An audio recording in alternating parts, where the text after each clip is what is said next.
Hello, viewer. So, I want to talk a little bit about economics, but also cultural things. Anarchism is really what I'm talking about today, a little bit, because I got into reading some Kropotkin. He's famous as one of the developers of the idea of anarcho-communism, although some communists will tell you that all real communism is anarcho-communism, because it's against the idea of a state. But reading Kropotkin, I found him more interesting than many because he's actually writing from the perspective of Darwinian evolution. Kropotkin writes that basically all species who cooperate are more successful than species who are loners, who act in opposition and so on. They have more biomass, they fare better, they have more individuals in their species and so on. And that's quite correct. And the difference, I think, between Kropotkin and someone like Rousseau is Kropotkin realizes and in essence, in the way he writes, acknowledges that evolution and cooperation are strategies. Evolution is the principle by everything in life works by. And many communists seem to think that cooperation is some sort of inherent human trait, that humanity and nature are good inherently. That's really Rousseau's statement. The idea that property is the cause of all evil really is what his theory is all about. He's one of the worst of all the liberals, Rousseau. So Kropotkin is interesting because he acknowledges it's just a strategy, a goal to work towards. It's not something that's implicit in humanity. And really, nature isn't so kind. We all live every day by consuming life of other beings. You live by killing other things, mutilating other things. Even if you are a vegetarian like myself, you still have to abuse, use, manipulate living beings like plants. You don't always kill them, but you take their leaves, their roots. Most of the time you do kill them. So to think that life is some happy, harmonious thing, it creates this illusion because we've evolved within it. But really what life is a constant form of checks and balances between each other, where carnivores make sure that populations of herbivores don't get out of control and eat up all the vegetation, because without the carnivores, this is for example seen in Australia where they unleashed rabbits. This devastated the countryside, and they unleashed foxes to hunt them. That turned into a disaster. It completely destabilized the biosphere there. But basically all biospheres have evolved to keep a balance. So nature isn't so much nice as it wouldn't exist if the balance hadn't been found. In the potential of an infinite universes, there are an infinite amount that have been destroyed by one species or another running rampant. You can look at, for example, one of the most interesting things I found was the oxygen holocaust, which happened several trillion years ago, where a certain form of bacteria found a way to synthesize oxygen. Before that, oxygen hadn't been present in the atmosphere, really in any kind of quantities. And these molecules made oxygen. Basically eradicated all other life because they were unable to process oxygen. And oxygen is corrosive. When you look at rust and so on, that's the effects of oxygen. This is why you eat antioxidants, because oxygen is toxic to you. Pure oxygen can kill you through corrosion. So this idea of nature, I like that Kropotkin has it. And he also talks about wage slavery and property in a way that I kind of can appreciate, because I think wage slavery in a sense is a thing. Anything where you are forced to give a part of your productive labor is theft, slavery, whatever.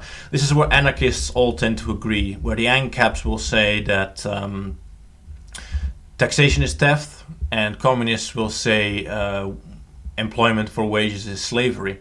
And kind of that comes from the sort of the same principle, where you're basically just not allowed to keep the total value of your productive labor. The thing is, with anarchists, their social values are all whack, because if you spend any time at all in human society, you realize that without a state or some form of order creating mechanism,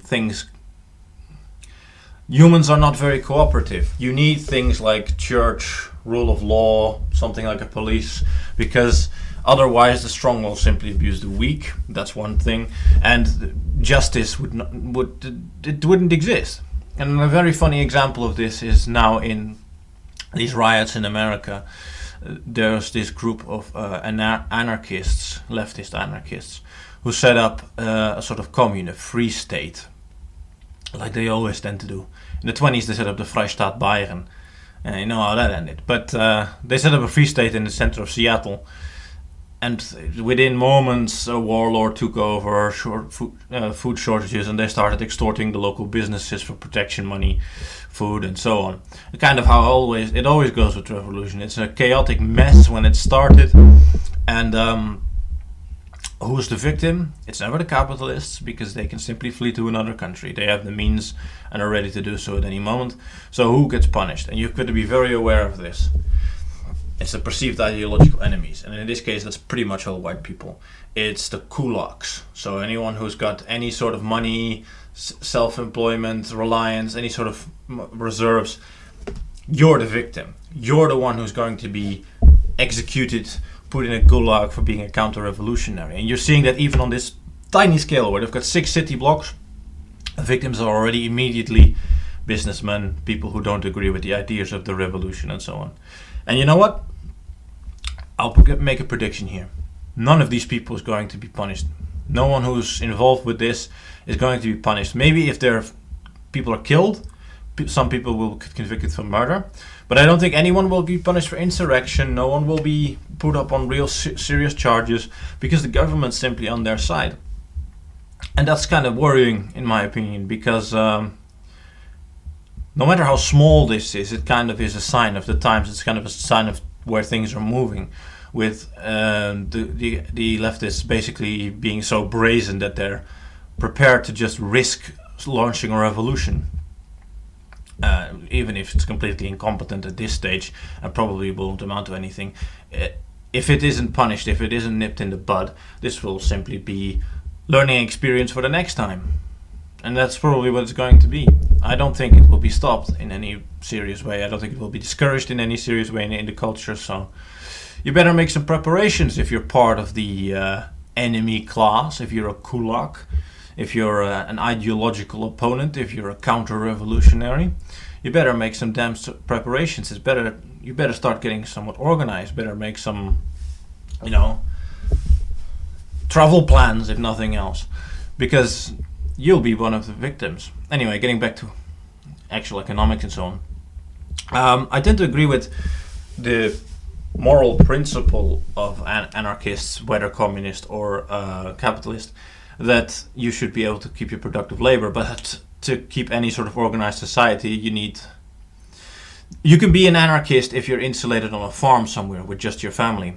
You can sort of keep what amounts to a sort of ANCAP or ANCOM society on the level of a small village, because everyone knows each other. You've got blood, cultural, and so on connections. It's very small scale.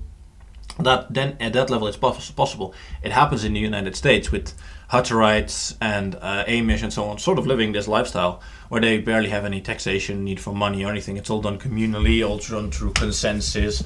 It would be for, whether it's an ANCAP or an ANCOM, it would be an ideal society. Even Catholic distributists might like it. But for any sort of organized society beyond the level of a village, you run into the problem of distance, unfamiliarity, cultural differences sometimes, these sort of things.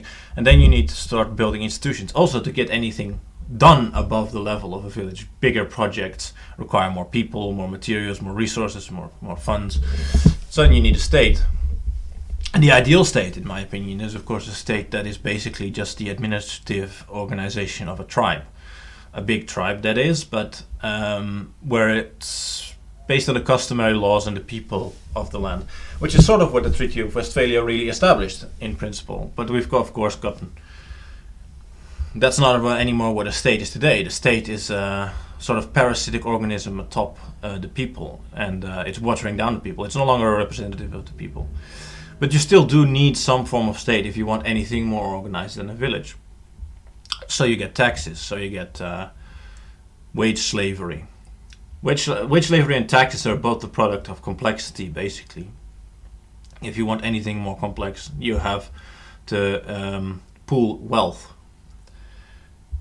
Morally, might be abject, but it's effective. And really, as I always say, efficiency wins in nature. And efficiency always trumps everything. Against moral objections or against compunctions or ethics or anything, efficiency usually wins. People go for comfort. People go for their own personal gain. So that's why for automatization can't really be stopped against the objections of workers or whatever. So wage slavery as a concept, I think, really does exist. And it would be more ideal to just have everyone be basically self-employed, skilled workers who are hired on a project per project basis rather than be reliant on an employer. This of course requires that you are a more higher IQ person and a person with more individual ability. But then, that's really what humanity should be striving towards anyway. Maybe automatization will destroy us before we can elevate humanity to the level of having that sort of self-reliance. So I don't think the biggest problem is really wage slavery, because in a sense we found ways to regulate that. Well, in Europe, America less so, but Europe, we do have very strong worker protections, in my opinion, even as someone who is employed as a wage worker, sometimes far too strong protections. If you are fired in the Netherlands, firstly, they're going to have to have a very good reason to fire you, which you can fight in the courts. Secondly, if you are fired, you can take 2 years' wages with you, or 70% of your last earned wages for 2 years. If you get sick, same arrangement. These were very, very strong protections. You can't be fired unless the company is going bankrupt or you show up drunk at work or something like that. So these things, being a wage cuck, so to speak, isn't so bad in Europe most of the time. I mean, France, you get to retire at 62, I think. So these are arrangements we sort of made as a reaction to the Industrial Revolution. We've ensured that being employed for wages isn't so bad, even though, in principle you prefer to keep most of the value of your own productive labor, because I am of the opinion that productive labor is basically the basis of all economic wealth and of all society. It's nice that you work in an office, but really without the plumber fixing your toilet, without the farmer growing your food, without the electrician making sure you've got the lights on, without the builder building a house, you don't have anything, you don't have a society. It's the bedrock, the real productive labor that produces all the commodities and buildings and infrastructure. That's really the bedrock of an economy, and everything else is a derivative of it. So you should have some appreciation for those people, because they are really what you rely on to maintain a society. Everything else is a luxury that is allowed because of the productive labor of these people, basically. But the bigger problem than wage slavery is usury. Usury is the real problem of our economics. Our elites don't parasite so much of your wages through taxes as much as they parasite off you through central banking, through inflation, through monetary policy, which is in a sense reliant on taxation, because taxation is the underlying guarantee for all state debt. Basically, the idea is states can't go bankrupt because they've always got taxpayers to rely on, and they can up taxes, they can always pay into the future. Of course, at some point the state debt becomes so high it would not be possible on any sort of time scale to pay it off, which I think is already the case pretty much in the vast majority of Western countries. Japan has been running this for 30 odd years or so. The concept of zombie corporations, I don't know if you're familiar with it, but it's a corporation that can only earn enough to pay off its debts and basically carry on a zero profit line and just about survive. Can't grow, can't reinvest, can't pay dividends, can only just about earn enough to pay off its debts. Sometimes it has to loan against and pay off its debts that way. And basically Japan in a sense is a zombie country, because that's all it is about able to do. The Central Bank of Japan at this point controls something like 20% of the economy, simply because they have to print so much money. And that's what they're trending the whole of the West. There's a lot of reasons for this. One of these demographics: older people aren't innovative, older people aren't as productive, older people cost money relative to what they put in. So a young population is always going to be producing more value, producing more labor, which is why a lot of traditional economists who don't look at race I think Africa has such opportunities. There's other issues why Africa is not, despite it having such a useful population, going to be a hotbed of economic activity. Although it has to be said, there has been growth, and Africa isn't all mud huts everywhere anymore. On the other hand, sometimes they're tearing it down, like in South Africa. At any rate, the real issue of being exploited these days isn't in the form of you being employed for wages. It's still exploitative, but it's not really how most of your wealth's being plundered. Most of your wealth's being plundered through usury, by inflating away the value of your money, by making you... there's all these hidden costs, all these hidden taxes and so on. If you look at it cumulatively, in the Netherlands you pay about 80% of all your money back to the state. Value-added tax, property tax, municipal tax, income tax, tax on fuel, tax on your car. You pay so much tax that if you were to eliminate taxes, you would have at least twice as much money left over. And most of that money is, of course, spent on things you don't really get a say in the first place, because democracy is completely broken.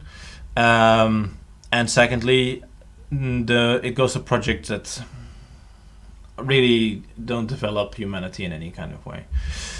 But it's this usury thing that's really the problem. And that's one of the things that you don't hear enough people about. Anarcho-capitalists, anarcho-communists who talk about wage slavery really are sort of stuck in the 20s.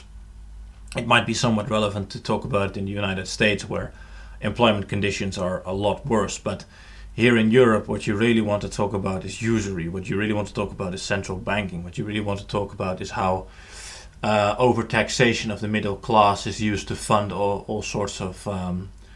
it's used to fund the underclass, of course, to keep them content, but it's also used to just basically bail out the elites. I mean, literally sometimes with government bailouts for big companies and so on. These printing presses that have been turning now recently in the United States, they've printed about 7 trillion, I think, at this point for Wall Street. And then there were supposed to be 500 billion in loans towards smaller businesses, none of which actually went to smaller businesses, because what happened was chains like Starbucks and McDonald's and so on basically just said, well, we're small businesses because we've got franchisers. And they put their huge teams of lawyers on it, made sure that they got those funds, and basically none of the money that was earmarked for small businesses actually went to small businesses. It just went to McDonald's and so on in smaller lump sums. So the state's basically just financing Wall Street in the United States. And that's really where the problem is, the banking cartels. I wouldn't worry so much about wage slavery. At any rate, Kropotkin's interesting because he was an he was a anarcho-communist, but he wasn't a Bolshevist. And he and this is where, because I compare anarcho-capitalists and anarcho-communists, and I think they're interesting because in a sense they do have some very similar principles. ANCOMs, of course, don't like property rights and so on, but their model of organizing society is very similar, and they all don't want to they basically don't want to be exploited. And really what I think is, in a sense, both ANCAPs and ANCOMs are sort of nostalgic for the past. They sort of want to return to the medieval village lifestyle, the traditional lifestyle that everyone had up until the Industrial Revolution. Well, most everyone, except the urban society, of course, which was very, very small compared to today. I think it's a sort of politically organized nostalgia in a sense, because it's our natural state of being so far as that we've evolved to it over the last 20,000 years or so, which makes sense. And in a sense, I would like to go back to that lifestyle for the majority of people as well. Catholic distributism is similar in this, and I think distributism is a good sort of position between left and right economics, because you've got to be pragmatic about economics. That's my philosophy about economics. Really, you've got to be pragmatic. You've got to allocate value where it's needed, and you've got to produce. Your economy has to be based around productive labor, not around banks, not around credit, not around capital. It has to be really around industrial base, farming, productive things, because that's your bedrock. Without that, you don't have an economy. What are you going to do with an economy with just bankers? Lend each other money. To buy what? There's nothing to buy then. which is why the deindustrialization of Western Europe and America is a very, very bad thing. And people like Trump, no matter how incompetent in the sense that they are, really do have a good instinct in that sense. I think you can, if you want to know more about that, people to read are like Pat Cannon and stuff like that. I recommend reading Kropotkin for an actually fairly well-developed idea of anarcho-communism that's somewhat acceptable to even right-wing people, because he's not really arguing for an oppressive state or anything, or the inherent goodness of man. He realizes man has cooperative instincts. That doesn't mean that they will always do it, because selfishness will triumph over collective instinct whenever there's the opportunity or the need, which I think this incident in the United States in Seattle illustrates perfectly well. Humans have a cooperative in nature, yes, but if I see weakness and I am in a position to exploit it, it'll enrich myself, which will allow me to have more offspring. It's all Darwinian. Everything's really, in a sense, Darwinian evolution, basically. So I recommend reading Kropotkin. I recommend getting yourself prepared for whatever's going to come in the coming years, because this stuff in the United States is a very bad presage, and everything that happens in the United States happens here too on a delay. So I'd be prepared. I'd get organized, because I don't look forward to a communist revolution or whatever, a progressive revolution or whatever. I don't see it happening so fast in the Netherlands. We're a bourgeois society. Our leftists are kind of pussies. But with the multicultural society, the rioting in the United States is also because it's a multiracial society. God knows what happens in Europe when it becomes more and more diverse. I mean, France is probably one of the best. France and Sweden, where they've got cities that are majority non-white, and there are riots over there, and that's pretty violent there. So the press is for the future in that sense not very good. So do something about it.